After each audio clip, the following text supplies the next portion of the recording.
gets incredibly angry, and he's used to people being afraid. It surprises Pa if people don't give way to his anger.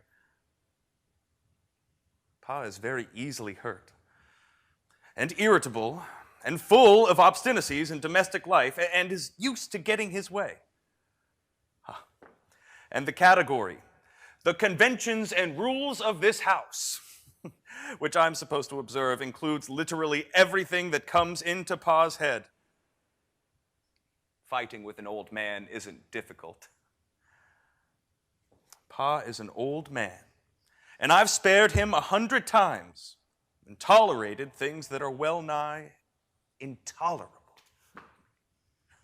But my mother, my mother. My mother was an amateur painter who loved her garden. She was 31 years old when she married my father.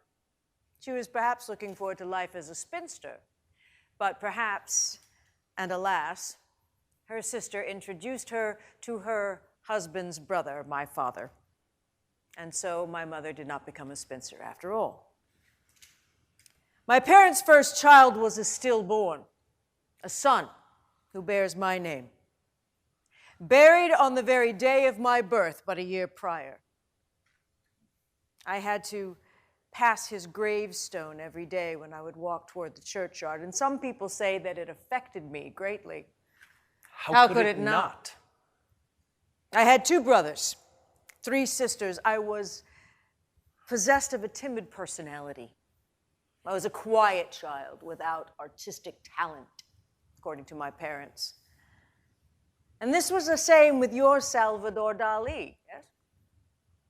He also had an elder brother, stillborn, who bore his name. So there is something that we share. And a love for Jean-Francis Millet. My potato eaters and Dalí's Angelus, they are both greatly influenced by Millet. Dalí's is a very haunting image, is it not? Now, my mother loved flowers and working in her garden. She expected her children to work with her in that garden and to accompany her on very long walks into town daily. But it was through my mother's eyes that we learned to see God in everything. In a sunrise, in the clouds. My mother truly believed that a happy family meant a happy life. And the painting, the garden at Eton, that is my mother and my sister working in her garden. I believe it now hangs in the Hermitage Museum in St. Petersburg in Russia.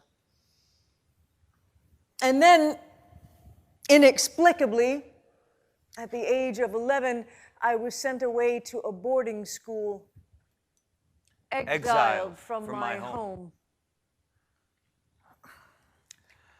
Enclosed is a little drawing of the view from the window of the school through which the boys wave goodbye to their parents after a visit when they are going back to the station. I wish you could have seen them then, looking from the window. It was rather melancholy. They have so little else except their meals to look forward to help them pass their days. This feeling of exile stayed with me all of my life. I never fit in with the other children. I had to start working at the age of 16 to help my family to pay for this school of exile, and I had many jobs. I was a school teacher, an art dealer, I was a preacher. And searching for my next spectacular disaster, I decided that I would be a painter. My parents discouraged me, understandably. But my brother, Theo, who was the apple of my mother's eye, he decided to support my passion. My parents were always so very disappointed in my failures and always so eagerly looking forward to the next.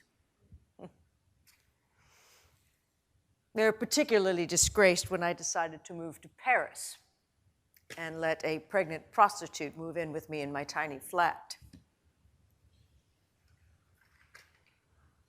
How can there be lonely, deserted women in the world? Sorrow is a small beginning. I want to make drawings of people. There is at least something straight from my own heart in it. What I want to express isn't anything sentimental or melancholy, but deep anguish. I want to get to the point where people say of my work, that man feels deeply. That man feels keenly. Though I am often in the depths of misery, there is still calmness, pure harmony, and music inside me. I had moved to Paris to live with Theo after failing to finish art courses in Antwerp. I finished just yesterday the drawing which I made for the competition of the evening class. Well, I am sure I shall come out at bottom because all the drawings of the others are utterly alike. And mine is absolutely different. But that drawing, which they think is best, it is correct, but it is dead. You ought to see how flat, how lifeless, and how insipid the results of their system are. I irritate them, and they irritate me.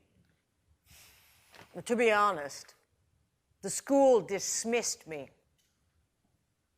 I had become obsessed with the Impressionist painters, all those bright colors. I was equally obsessed with the city of Paris and the idea of being among all those other painters who all seemed to be struggling so, just like myself. We are enthusiastic for something nobler. We hasten to reach this. I was greatly enamored of Japanese prints, and someone told me that the weather in the south of France was very much like the weather in Japan. So I decided that I would move to Arles and I would open an art school and I would call it the Summer School. It was very original, I know. My dear brother, you know that I came to the South and threw myself into work for 1,000 reasons. I must do a tremendous lot of drawing. And I want to make drawings in the manner of Japanese prints. I can only go on striking for as long as the iron is hot. To see another light, to believe that looking at nature under a brighter sky can give us a more accurate idea of the Japanese way of feeling and drawing. I'm wanting, finally, to see this stronger sun. Because one feels that without knowing it, one couldn't understand. And because one feels that the colors of the prism are veiled in the mist of the north. Work is going very well. I'm finding things that I sought in vain for years, and feeling that I always think of those words of Delacroix that you know, that he found painting when he had neither breath nor teeth left. Oh, well. I myself, with the mental illness I have, I think of so many other artists suffering mentally. And I tell myself that doesn't prevent one from practicing the role of painter as if nothing had gone wrong. Gauguin was paid by Theo to come to Arles, to be with me, to paint, keep an eye on his brother. I painted the sunflowers in Arles for Gauguin, for his bedroom. Many of these canvases. I wanted to hang them all around the room so that Gauguin could sleep among the flowers. I paid 7 of them in all. It's the kind of painting that rather changes in character. It takes on a richness the longer you look at it. Gauguin liked them extraordinarily. 7 sunflower canvases. They have become my signature. Those sunny, sadly optimistic flowers. The peony is Janine's. The hollyhock belongs to Quost. The sunflower is somewhat my own. They can be seen today in galleries in London, in Amsterdam, of course, in Munich, in Philadelphia, and in Tokyo. One of my sunflowers was bought by a collector, hasn't been seen since 1948.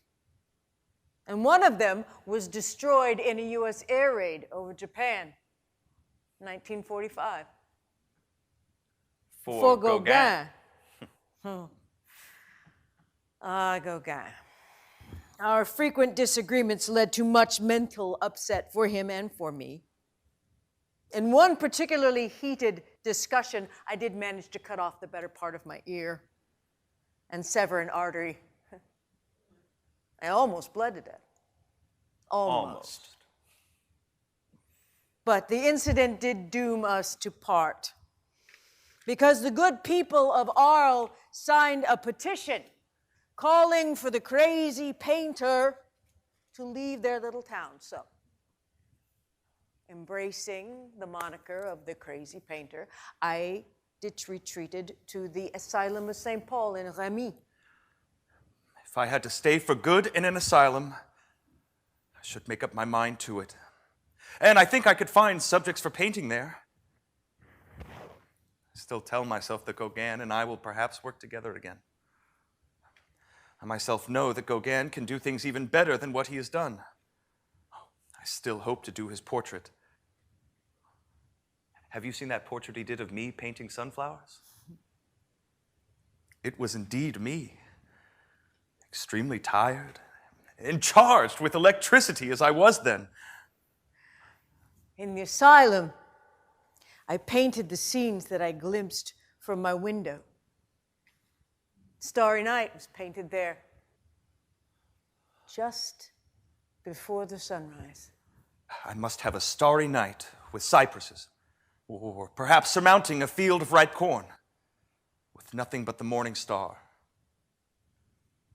A vast peace and majesty. A feeling so individual, so heartbreaking. There are some wonderful nights here.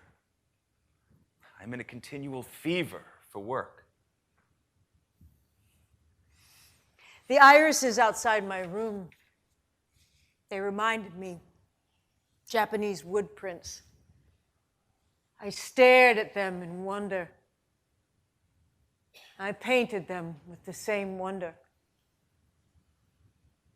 Because flowers had never been painted like that before. And so up front, so very close. And the cypress trees in the fields outside of St. Paul's, they reminded me very much of Egyptian obelisks, that graveyard trees. One of my favorite subjects. Cypress trees under swirling blue skies. Life goes on like that. Time doesn't come back. But I'm working furiously because of the very fact that I know that opportunities to work don't come back.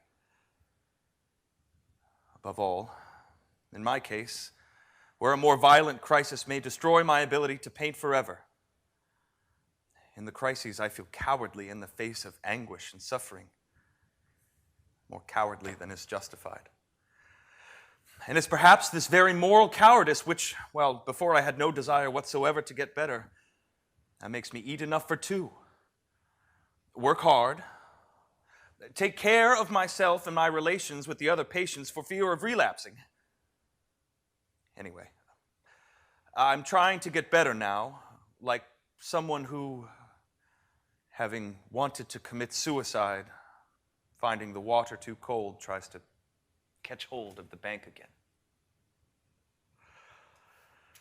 However, I know quite well that recovery comes, if one is brave, from the inside, through great resignation to suffering and death, through the abandonment of one's own will and one's self-love.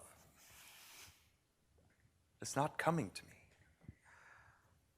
I love to paint, to see people and things that make up our life. Artificial, if you like. Yes, real life would be in something else. But I don't think I belong to that category of souls who are ready to live and also, at any moment, ready to suffer. After a full year in Remy, I moved north to Auvers-en-Oise outside of Paris into the care of a Dr. Gachet.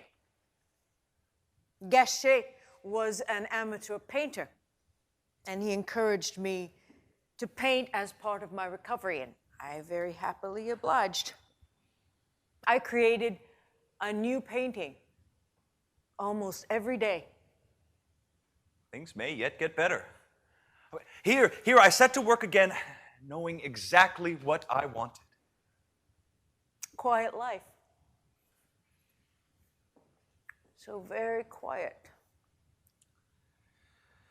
There are vast stretches of corn and wheat under troubled skies. And I do not need to go out of my way to try to express sadness and the extreme of loneliness. My own work, I am risking my life for it, and my reason has half foundered owing to it. But there is nothing for it.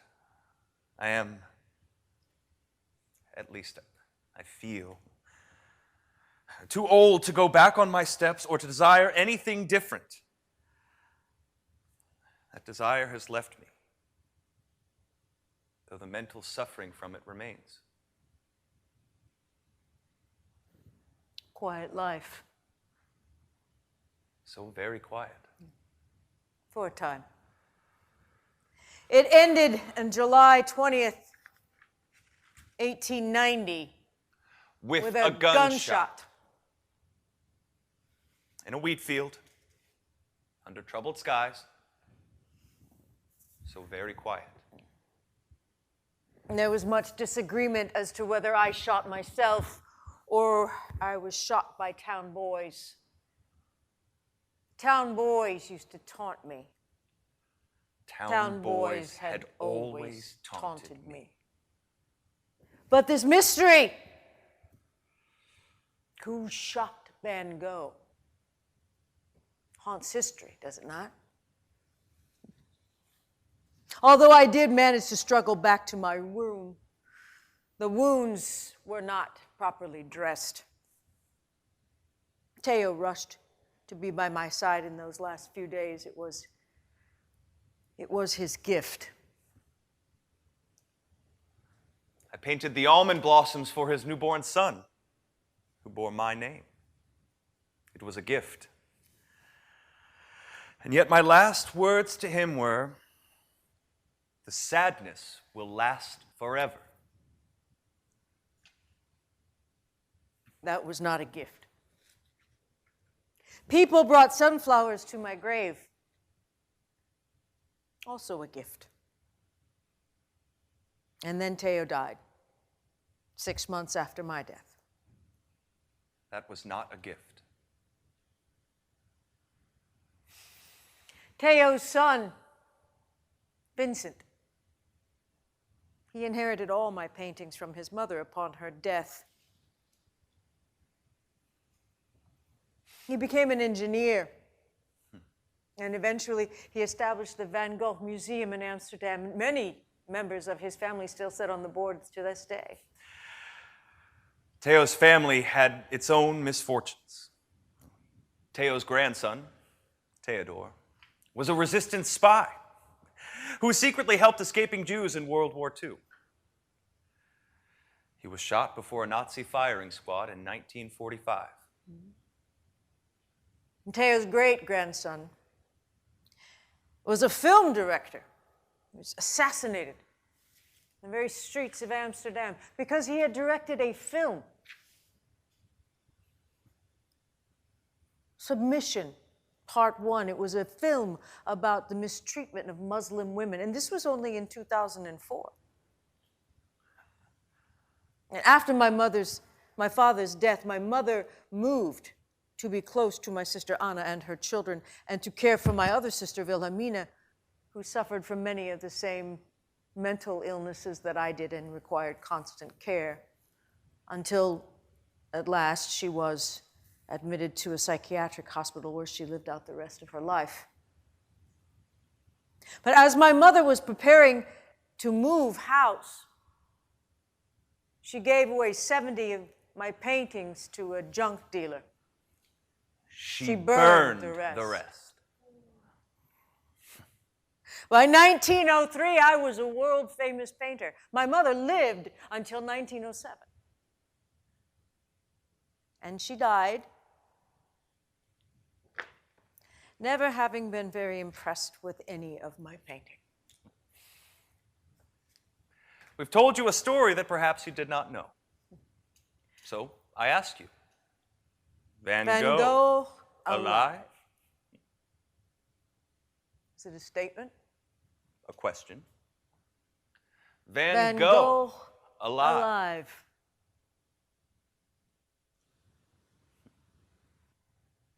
Well, this you must decide.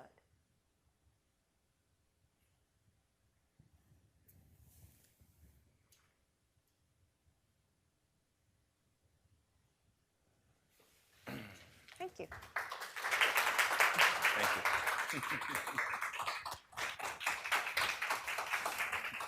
Come. Yay, I'm so glad you could be here. Yeah, thanks. This is Adam Workman. Hi. Thanks.